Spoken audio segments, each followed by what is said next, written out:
इस बीच मुरैना से बड़ी खबर, जहां पर मिलावटखोरों पर कार्रवाई हुई है। मिलावटी दूध बनाने वालों पर कार्रवाई की गई। पुलिस और खाद्य विभाग, खाद्य सुरक्षा के अधिकारियों ने कार्रवाई की। केमिकल और पाउडर जब्त किया गया है। तो आरोपी यूपी से मिलावटी सामान लाकर यहां सप्लाई किया करता था। मुरैना की डेयरी संचालकों को ये सप्लाई की जाती थी। बड़ी खबर आपको बता रहे हैं मुरैना से, जहां पर मिलावटखोरों पर एक्शन हुआ है। मिलावटी दूध बनाने वालों पर कार्रवाई की गई है। पुलिस और खाद्य सुरक्षा के अधिकारियों ने ये कार्रवाई की है। केमिकल और पाउडर भी जब्त किया गया है। आरोपी यूपी से मिलावटी सामान यहां पर लाकर सप्लाई किया करता था और मुरैना की डेयरी संचालकों को ये सप्लाई की जाती थी। सत्येंद्र तोमर हमारे सहयोगी और सीधी जानकारी के साथ इस खबर पर सीधे इस वक्त हमारे साथ लाइव जुड़े मुरैना से। सत्येंद्र, जिस तरह की कार्रवाई हुई है, पहले भी इस तरह की घटनाएं आई थी और एक्शन हुआ था, लेकिन बार बार तब भी ये मिलावटखोर नहीं मान रहे हैं। क्या माना जाए, आगे क्या कुछ सख्ती की जा सकती है? लगातार अगर देखा जाए तो चंबल में जो मिलावट माफिया है वो कहीं ना कहीं हावी है। चाहे पनीर का मामला हो, चाहे नकली मावे का मामला, लगातार देखने को मिलता है।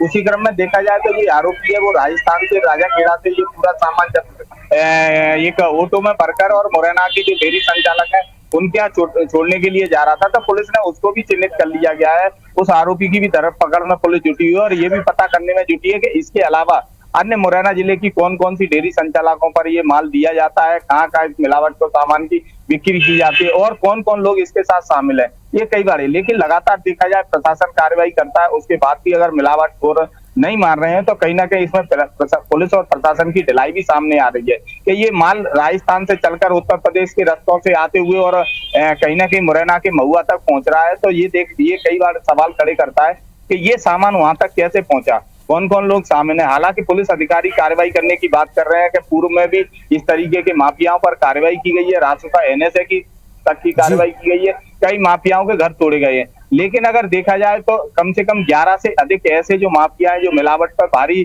काम करते हैं और भारी मात्रा में उनके यहाँ सामान भी मिला है, लेकिन उन पर वहाँ उनका जो प्रतिवेदन फाइल है पुलिस अधीक्षक द्वारा कलेक्टर के यहाँ भेजा जाता है, उस पर कार्रवाई नहीं हो पाती है। तो कहीं ना कहीं कई बड़े सवाल खड़े होते हैं और ये भी माना जाता है कि कहीं ना कहीं जो मिलावट माफिया है उन पर राजनीतिक संरक्षण प्राप्त है और अधिकारियों को भी ये भी अगर देखा जाए तो अधिकारियों से भी कहीं ना कहीं साठगांठ कर रखी है इन लोगों ने, इसीलिए अधिकारी जो बड़ी कार्रवाई करनी चाहिए वो नहीं कर पाते हैं। और ये पूरा सामान पुलिस ने जब्त किया गया है, इसके सैंपल भी भेजे जाए हैं। 15 से अधिक कट्टे दूध के जो पाउडर के थे वो थे, RM केमिकल, रेंजी और भी कई खतरनाक केमिकल थे वो जब्त किए गए हैं। और ये जो व्यापारी है ये पूर्सा इलाके के, अंबा और पूर्सा इलाके के ग्रामीण क्षेत्र के अलावा शहरी क्षेत्र में जो डेयरियों का संचालन होता है, जहाँ पर ये नकली मावा, पनीर, दूध और मिठाइयां बनाई जाती हैं, वहां पर ये पूरी कार्रवाई की गई है।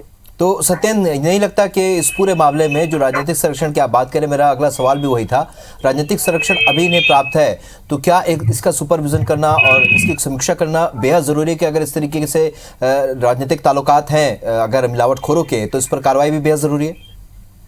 अगर साफ तौर से देखा जाए, अगर राजनीतिक संरक्षण प्राप्त नहीं है तो पुलिस अधीक्षक द्वारा 11 आरोपियों के खिलाफ रासुका की कार्रवाई करने के लिए प्रतिवेदन मुरैना कलेक्टर को भेजे गए, लेकिन अभी तक उन पर प्रतिवेदन, एक आरोपी न्यू हाउसिंग पुरानी हाउसिंग बोर्ड कॉलोनी में, उस पर फरवरी माह में एक कार्रवाई, बड़ी कार्रवाई की गई थी और भारी मात्रा में कई खतरनाक, रामसाई शर्मा नामक व्यापारी है उस पर कई खतरनाक केमिकल और काफी मात्रा में मिले हुए थे। लेकिन उसके बाद भी अभी तक उसकी गिरफ्तारी हुई, उस समय तात्कालीन ये लगा था कि इस पर एक बड़ी कार्रवाई होगी, इसकी जो अवैध जहाँ इनके अवैध जो संपत्ति अर्जित की है वहाँ कार्रवाई होगी। कहीं ना कहीं देखने में आ रहा है कि मामा का बिल्डोजर भी चलेगा, लेकिन वो कार्रवाई वहीं कागजों में सीमित रहकर ही रह गई।